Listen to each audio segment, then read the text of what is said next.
A popularidade de um presidente e o desempenho econômico do país costumavam andar de mãos dadas no Brasil. Desde o primeiro governo de Fernando Henrique Cardoso, PSD-BSP, líderes que conseguiram controlar a inflação e o desemprego também registraram baixos níveis de rejeição. Como consequência, foram reeleitos ou emplacaram sucessores. O voto no Brasil é muito ligado à percepção econômica, diz Tony Volpon, ex-diretor do Banco Central e economista-chefe do BS no Brasil. Quem está feliz com a economia, vota no candidato da situação. Quem não se sente bem, vota na oposição. Todas as eleições a partir de 1994 têm essa lógica. O padrão, no entanto, parece ter naufragado com o governo de Michel Temer, segundo um estudo enviado pelo Banco Suíço a investidores estrangeiros, na última quinta-feira. A partir de 2016, essa correlação entre economia e popularidade do presidente se quebra no Brasil. Houve melhora nas condições econômicas, com queda na inflação e no desemprego. Mas o governo Temer é hoje mais impopular que o governo Dilma Rousseff, em seu pior momento, aponta Volpon. Em 1998, embalado pelo sucesso do Plano Real, FHC tinha índices de aprovação 10% maiores que os de reprovação e foi reeleito. Mas depois de sucessivas crises econômicas no fim dos anos 1990 e no início dos anos 2000, o apoio popular ao tucano despencou e ele não conseguiu eleger o colega José Serra, derrotado por Lula em 2002. Nos 8 anos seguintes, mesmo abalado pelo escândalo do Mensalão, o petista conseguiu manter inflação e desemprego em níveis baixos o suficiente para alcançar a maior aprovação já obtida por um presidente brasileiro, 80%.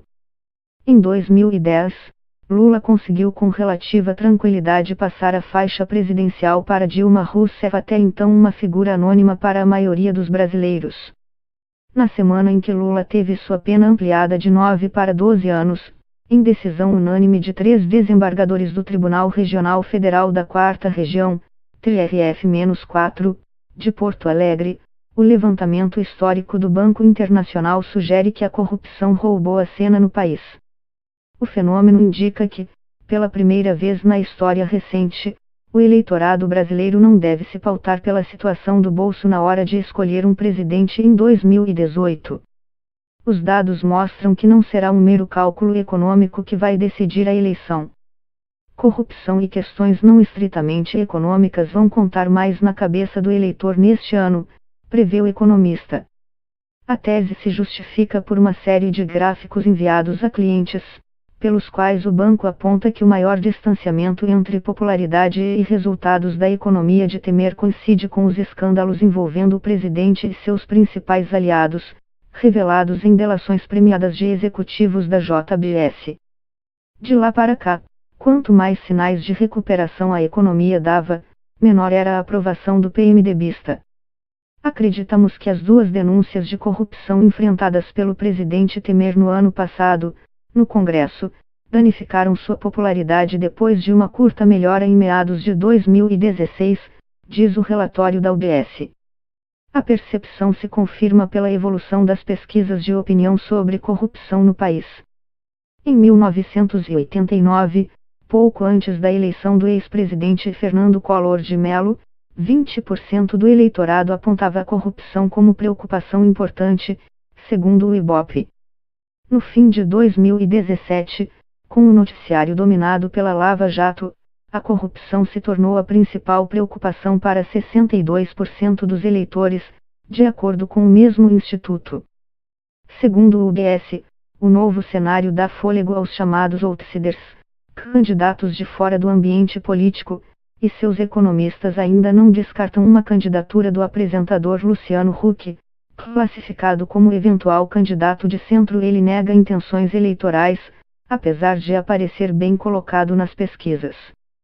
Depois de ocupar cargos em bancos em Nova York, Chicago e Londres, Volpon foi diretor do Banco Central durante o ajuste fiscal do então ministro da Fazenda, Joaquim Levy, durante o auge da crise do segundo governo Dilma. Questionado sobre a nova condenação do ex-presidente Lula, O economista-chefe do Banco Suíço diz que o mercado esperava a confirmação da decisão de Moro, mas sugere que o ambiente de divisão política no Brasil pode tornar avaliações mais simplistas ou equivocadas. O que tenho dito para meus investidores é que não podemos ser levados por questões ideológicas, diz Volpon. O Brasil, como muitos outros países, vive um momento muito polarizado. Eu tendo a ter amigos e contatos nos dois lados do debate e vejo diferenças muito grandes na forma que eles narram o que está acontecendo. Para a maior parte dos analistas de mercado, uma eventual candidatura de Lula é avaliada como um fator de risco para as reformas implementadas pelo presidente Michel Temer. Volpon diz que é cedo para especulações, e classifica Lula como um político extremamente pragmático.